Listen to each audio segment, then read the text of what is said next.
Hi guys, how you doing? Thanks for joining me. This is Tom here, and today I'm going to give you a run through over this Bison stroke Wolverson 20 kilogram Olympic Infinity bar. So this is a general purpose CrossFit style bar. Its defining characteristic really is the finish on the shaft, which is titanium. Gives this iridescent petrol spill kind of look to it, which to be fair does look pretty awesome. It's a standout barbell that people will notice if that's what you're looking for in a barbell. The knurling on it is, as they would describe it, passive, borderline pathetic. It's actually pretty ungrippy. I'm really used to using a power bar. I like to be able to feel my knurling. I like it to stick into my hands and almost tear them up a little bit, and that does not do this.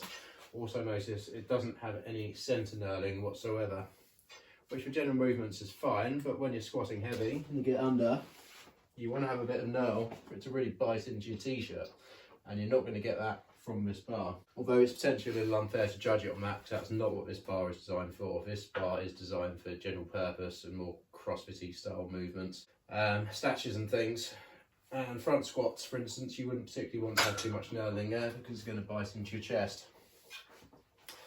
Now, the construction of this bar, as I mentioned before, titanium shaft, has some knurling here. This is polished chrome on the sleeve. It's got 4 needle bearings per sleeve and a loadable area on each sleeve of 415 millimeters.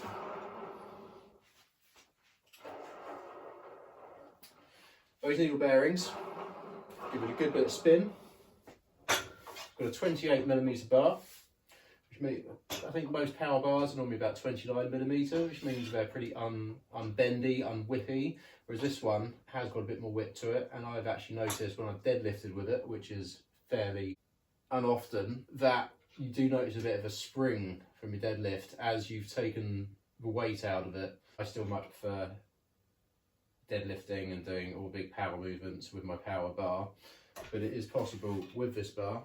Overall, it's 7'2" in length. It has a tensile strength of 205,000 psi, which is fairly standard for this kind of barbell. The way they get this iridescent look on the shaft is a titanium coating over a steel bar. I will say the coating has started to go a little bit on this bar, which I've cleaned off just with a wire brush and some 3-in-1 oil, but nonetheless this finish, although it looks pretty cool, isn't particularly long lasting. Wolverson actually offer a 2-year warranty with this barbell, which is pretty decent to be fair. Not a lot of manufacturers offer that kind of warranty. That's the kind of peace of mind you generally get from American manufacturers like Rep, who'll give a 3-year warranty, like Rogue, who will give a 3-year warranty. So it goes to show that Wolverson really stand behind their products. Wolverson and their label Bison are quite a well-known brand in the UK for gym equipment, not only home gym equipment, but for commercial gym equipment as well.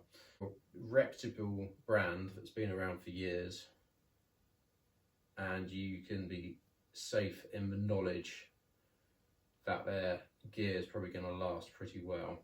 So what do I think of this barbell? Is it for me? No, not particularly. I like a power barbell, I like sense of knurling, I like the aggressive knurling on it. However, I will say that when my wife works out, she will always ask for what she refers to as the unicorn barbell, no doubt due to this petrol spill look on it. When I accidentally load up the power bar, she gets very upset and says knurling hurts her hands and her shoulders. But when she uses this one, she absolutely loves it. That passive knurling is much more forgiving on her hands. I should really be a good husband and get her a ladies bar, but I have not, and she gets to use this one. But she does like this barbell and she really rates it. It comes in at 20 kilograms, the same as most Olympic barbells.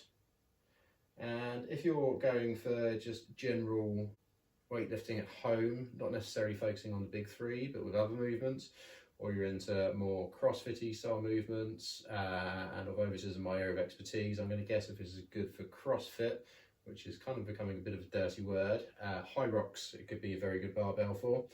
Medium whips, probably quite good for a lot of the movements you'd use in high rocks. This might well be the barbell for you. Thanks for joining, like and subscribe, and please join me again soon. Thank you very much. Goodbye.